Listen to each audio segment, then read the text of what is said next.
Hello दोस्तों। आपका स्वागत है engineering and poetry YouTube channel पे, जहाँ पे आपको नॉलेज मिलती है प्यार से। तो आज की इस वीडियो में मैं आपको बताने जा रहा हूँ कार्बोरेटर गाड़ी में जो यूज़ होता है और जो फ्यूल इंजेक्टर यूज़ होता है, दोनों ही फ्यूल के लिए यूज़ होते हैं। इनके बीच में क्या डिफरेंस होता है, ये एक दूसरे से कैसे अलग होते हैं और इनमें से कौन सा पार्ट किससे बेहतर होता है किस पॉइंट पे। तो वीडियो बहुत ही ज़्यादा इन्फॉर्मेटिव होने वाली है। अगर आपने मेरे चैनल को अभी तक सब्सक्राइब नहीं किया तो प्लीज़ इसे सब्सक्राइब कर लें और सब्सक्राइब करने के बाद बेल आइकन को भी हिट कर दें ताकि आने वाली वीडियोज़ की नोटिफिकेशन आपके पास सबसे पहले पहुंचे। तो चलिए शुरू करते हैं। तो दोस्तों, जो कार्बोरेटर है और हमारा फ्यूल इंजेक्टर है, इसका जो डिफरेंस है, सबसे पहले शुरू करते हैं इसके फंक्शन से।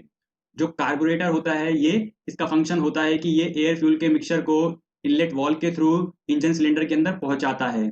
लेकिन अगर फ्यूल इंजेक्टर की बात करें तो ये सिर्फ हमारे फ्यूल को इंजेक्ट करता है इंजन सिलेंडर के अंदर, जहां पे इनलेट वॉल्व के थ्रू आया हुआ एयर पहले से मौजूद होता है और वो वहां पे उससे मिक्स होता है एयर फ्यूल से, और फिर आगे का प्रोसेस स्टार्ट होता है।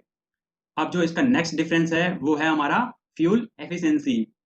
जो कार्बोरेटर में हमारी फ्यूल एफिशिएंसी हमें मिलती है वो कंपेयर टू फ्यूल इंजेक्टर से कम होती है, यानी उसकी एफिशिएंसी हमारी कम होती है, माइलेज कम मिलता है हमें कार्बोरेटर में, क्योंकि ये पूरा मैकेनिकल डिवाइस है, ये मैकेनिकली ऑपरेट होता है। और लेकिन जो हमारा फ्यूल इंजेक्टर है ये ऑटोमेटिक है, ये हमारा ईसीओ इंजन कंट्रोल यूनिट के थ्रू कंट्रोल होता है, जिसको पता होता है कि किस पोजीशन में गाड़ी को कितना फ्यूल रिक्वायर्ड होगा और उसके अकॉर्डिंग ही वो भेजता है। लेकिन जबकि हमारा कार्बोरेटर में क्या होता है कि हम एक लिमिट सेट कर लेते हैं, खुद ही अपने आप ही एयर फ्यूल के मिक्सचर का वो जाता रहता है, जिससे हमारा लॉस भी होता है हमें फ्यूल का अलग अलग स्पीड पे। अब इसके बाद जो नेक्स्ट डिफरेंस है वो है ऑपरेशन कंट्रोल।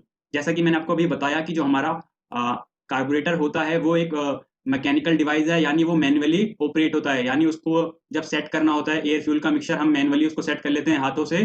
फिर लेकिन जो हमारा फ्यूल इंजेक्टर होता है वो हमारा पूरी ऑटोमेटिक होता है, उसको ECU engine control unit sensor के थ्रू कंट्रोल करता है। अब इसके बाद जो इसका नेक्स्ट हमारा डिफरेंस का पॉइंट है वो है इंजन परफॉर्मेंस।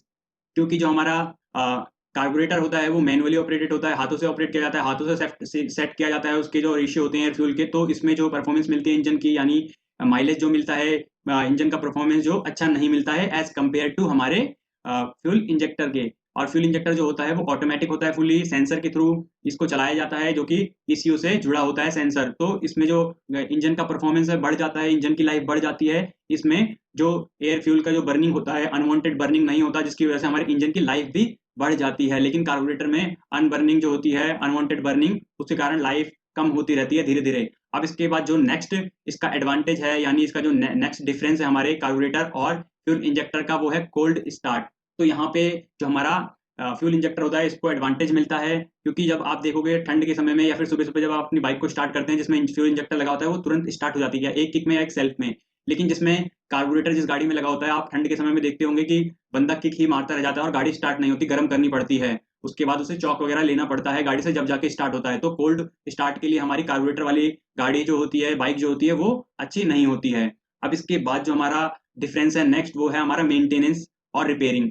जो हमारा कार्बोरेटर होता है यहाँ पे उसे एडवांटेज मिलता है, यानी जो हमारा मैनुअली ऑपरेट होता है, एक मैकेनिकल डिवाइस है हमारा कार्बोरेटर, तो उसको हम मेंटेन कर सकते हैं आसानी से। लेकिन जो हमारा फ्यूल इंजेक्टर है, इसको इसका मेंटेनेंस करना इजी नहीं होता, क्योंकि ये हमारा फुली ऑटोमेटिक पार्ट है और इसकी रिपेयरिंग कहीं की जाती है और कहीं नहीं। मीन्स कहने का मतलब ये है, कोई अच्छा मैकेनिक होगा जिसे ज़्यादा नॉलेज होगी वही इसका रिपेयरिंग कर सकता है, बाकी मैकेनिक इसकी रिपेयरिंग नहीं कर सकती, क्योंकि ये न्यू टेक्नोलॉजी है, इसमें कोडिंग वगैरह यूज करनी पड़ती है इसको रिपेयर करते हुए, मेंटेन करते हुए।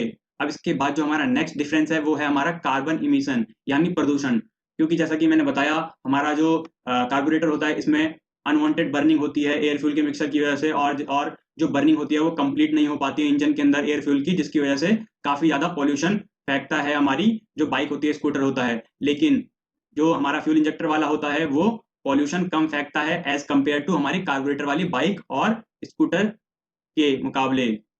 अब इसके बाद जो हमारा नेक्स्ट डिफरेंस है वो है हमारा इंस्टॉलेशन। तो इंस्टॉलेशन मतलब उसको लगाना या निकालना उस डिवाइस को, यानी कार्बोरेटर को लगाना या फिर हमारे फ्यूल इंजेक्टर को लगाना निकालना। तो जो हमारा इसमें कार्बोरेटर है वो इसको एडवांटेज मिलता है, क्योंकि एक मैकेनिकल डिवाइस है और इसमें कंपोनेंट्स कम होते हैं और ये फुली मैकेनिकल है, जिसकी वजह से इसको लगाना और निकालना दोनों ईजी पड़ता है। लेकिन जो हमारा फ्यूल इंजेक्टर है वो थोड़ा मुश्किल का काम पड़ जाता है उसको लगाना और निकालना इंस्टॉलेशन का, क्योंकि ये एक ऑटोमेटिक पार्ट है और इसको लगाने के लिए हमें इसमें कोडिंग वगैरह कुछ करनी पड़ती है, जिसको एक अच्छा आदमी ही कर सकता है, या अच्छा टेक्निकल नॉलेज रखने वाला आदमी ही उसको कर सकता है। अब इसके बाद जो हमारा नेक्स्ट डिफरेंस है वो है हमारा लाइफ।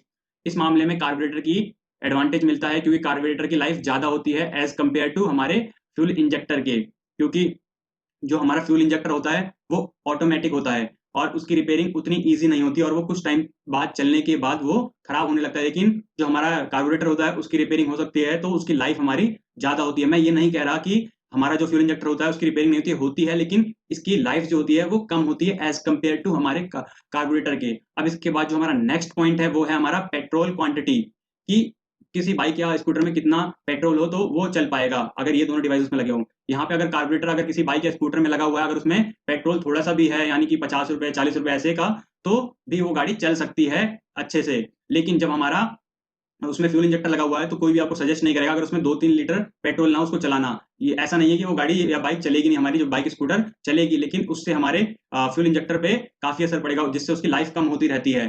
तो ये इसका एडवांटेज है कार्बोरेटर का, कि वो कम पेट्रोल में भी चलने लगती है। अब इसके बाद जो इसका आखिरी पॉइंट है हमारा वो है कोस्ट। जो हमारा कार्बोरेटर है वो एक मैकेनिकल डिवाइस है, तो इसकी जो कॉस्ट है, इसको बनाने का जो खर्चा आता है मैन्युफैक्चरिंग का, इसको लगाने का, तो ये कम आता है as compared to fuel injector के। और जो फ्यूल इंजेक्टर होता है वो तो ऑटोमेटिक होता है, इसमें सेंसर का यूज किया जाता है, फिर कोडिंग के पैसे, फिर इसकी मैन्युफैक्चरिंग में काफी कॉम्प्लिकेशन होता है, तो इसकी वजह से इसकी कॉस्ट हाई हो जाती है। तो ये था हमारा टॉपिक, कार्बोरेटर और फ्यूल इंजेक्टर के बीच में क्या डिफरेंस है, इनमें से कौन सा बेहतर है किस पॉइंट पे। तो ये आपको ये वीडियो कैसी लगी, आप लाइक करें, कमेंट करें, और चैनल को सब्सक्राइब ना किया हो तो प्लीज इसे सब्सक्राइब कर लें। Thank you.